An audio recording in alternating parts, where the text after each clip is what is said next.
What's up everyone and welcome back to the MMA Zone. Today, let's get started with Dana White fires back at media. Dana White has blown his stack innumerable times in response to comments or reports from the media, but usually it goes down during a post-fight presser or interview. In the latest case, the UFC president got riled up from a social media post. UFC 306 is going down on September 14th at the Sphere in Las Vegas. The same night, boxing superstar Canelo Alvarez will fight Edgar Berlanga at the T-Mobile Arena. Recently, White claimed that MGM, which is one of the parent companies that owns T-Mobile Arena, was guaranteeing a gate for the Canelo Berlanga card. White made the comments while also claiming that, when I say MGM, it's the guys who run T-Mobile Arena who have been literally disrespecting us since day one of the relationship. Well, more recently, Alan Dawson reported the following via X. A source involved with PBC's Canelo Berlanga event reached out to say that this is nonsense. MGM Resorts isn't guaranteeing the Canelo gate and hasn't for boxing events for a while, the source said. Where does Dana White get this stuff? The post got back to White, who clearly wasn't a fan of the report. The UFC boss man responded with this: BS. Who's the source? They are absolutely guaranteeing the gate. A source at PBC. LOL. Gate guarantee or not, it'll be interesting to see how the UFC's relationship with the MGM goes from here. The promotion routinely holds pay-per-view cards at the T-Mobile Arena, and it's hard to imagine that ending.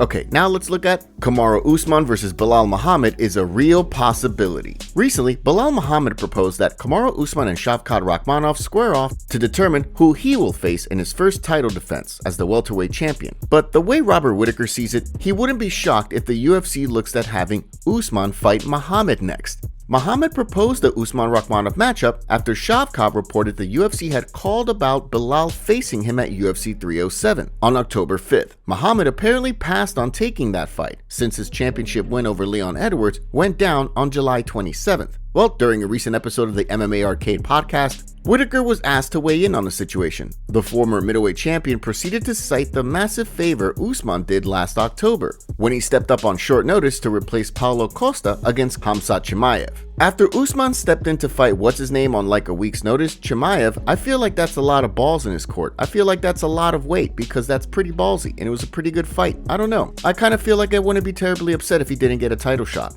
Bobby Knuckles then proceeded to clarify that he could see Usman getting tapped for another shot at the belt. Usman came in on like a week, 4 days, 5 days out of the fight and stepped up to fight Chimaev. Such a crazy and did really well, so it's hard to say. I could see them giving it to Usman because of that, but Usman hasn't been in for a long time, so I could see him fighting Shavkat for that reason.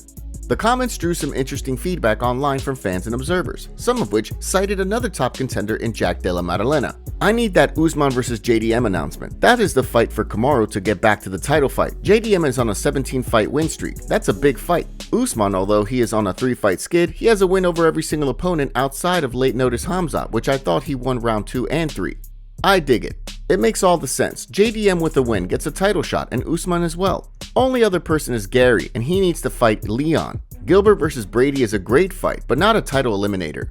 Now, given Whittaker has been doing business with the UFC for years, of course it would be silly to just dismiss his take. But since Usman has lost 3 in a row, you would think there could be some blowback from fans, if the UFC opted to go that route. After all, as some of the reactions noted, it's not like there's no other welterweight contenders in the mix right now. But what do you think? Could Usman get the call to fight Belal next? And would you be on board if the UFC goes that route? Now let's take a look at Daniel Cormier reacts to Merab Dvalishvili trolling Dana White. Dana White was less than pleased when Merab Dvalishvili shared images of a cut he incurred ahead of his UFC 306 fight with Sean O'Malley. After taking some heat from the UFC president, Merab proceeded to share a video that apparently shows him removing the stitches with a massive pair of scissors. White proceeded to acknowledge that the cardio machine was messing with him at this juncture. Following the latest Dana White Contender Series card, White had this to say about the video. "Isn't he awesome? I think he's just effing with me now, to be honest with you." Well, it seems clear Daniel Cormier has been enjoying all the trolling Merab's been doing. During a recent video that went up on Cormier's YouTube channel, he talked about Merab's antics and Dana's reaction with Ben Askren. Here's some of what the legend had to say. But he thinks that Merab is just messing with him, bro. Because Merab was taking out his own stitches, dog. Did you see the video of Merab? Merab had these big scissors and he's just ripping stitches out of, dude's got like weed eaters. It's like things that you use in the garden to like take the stitches out.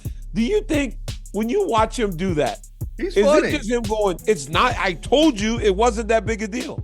It certainly seems like Merab is having a laugh, but it will be interesting to see how things unfold with the UFC if he does defeat O'Malley on September 14th. After all, Sugar is becoming one of the promotion's biggest names, at a time when the futures of other stars like Jon Jones and Conor McGregor are unclear. So if Merab becomes the bantamweight champion, the UFC would have another belt holder who isn't known for finishing fights. But what's your opinion on all this? Do you think Merab is being too laissez-faire about the cut? Or was it really not a big deal? Alex Pereira releases new footage for Khalil Rountree fight. Alex Pereira has repeatedly said he's working hard on becoming more than just one of the most devastating strikers to ever walk this planet. And new training footage of Poatan backs that. Since arriving in the UFC, Pereira has repeatedly showcased why he was one of the most feared competitors in the kickboxing world. Just ask the likes of Yuri Prohaska, Sean Strickland, and Jamal Hill, and of course Israel Adesanya how hard he hits. But Poatan has also vehemently insisted that he's developing his wrestling and ground game, and people are underestimating those skills from him.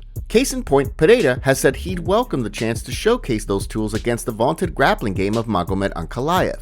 Well, as Pereira continues to prepare to face Khalil Rountree at UFC 307 October 5th, his camp shared training footage of Poatan executing a nice throw and working his top game. Could this mean we might see Pereira put his grappling skills to work against Rountree, who, like the light heavyweight champ, is definitely better known for a stand-up game? Or are we going to see a kickboxing clinic at UFC 307? What do you think?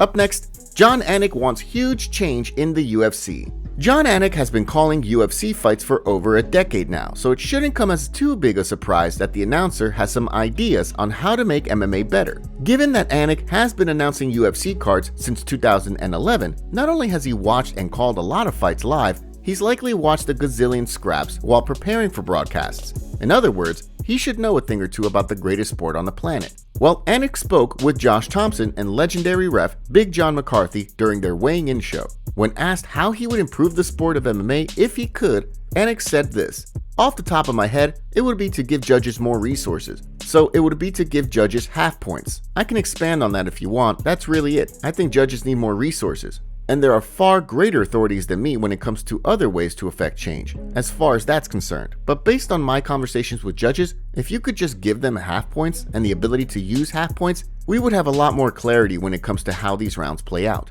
Anik certainly isn't the only person to call for this change over the years, but to date, we haven't really seen the idea get any real traction. As Anik noted, it would give judges the ability to differentiate more between rounds and how fighters performed. After all, a fighter can just barely win a round and then clearly lose the next, but heading into the third, the scores are tied. What do you think of the idea? Would you be in favor of athletic commissions giving it a go? Michael Chandler gives update on the Conor McGregor fight.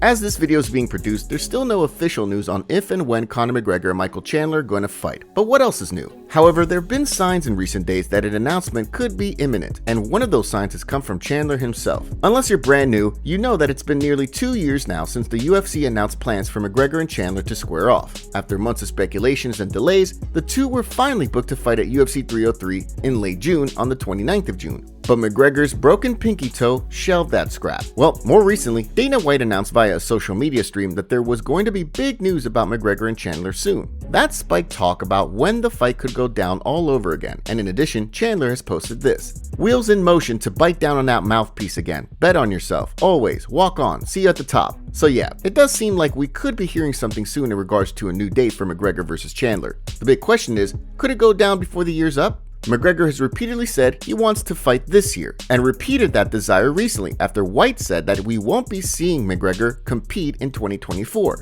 UFC 310, which is going down on December 7th in Las Vegas, still does not have a main event confirmed. Neither does the November 16th UFC 309 card in New York City, but the consensus is Jon Jones versus Stipe Miocic will go down at that event. So could we actually see Conor McGregor return to the cage before the end of 2024? Khamzat Chimaev versus Robert Whittaker in jeopardy? Sunday afternoon was a roller coaster for fight fans. Dana White originally announced Khamzat Chimaev versus Robert Whittaker as a co-main for 5 rounds. Co-main event will be 5 rounds between the number 3 ranked middleweight Robert Whittaker and 11th ranked Khamzat Chimaev.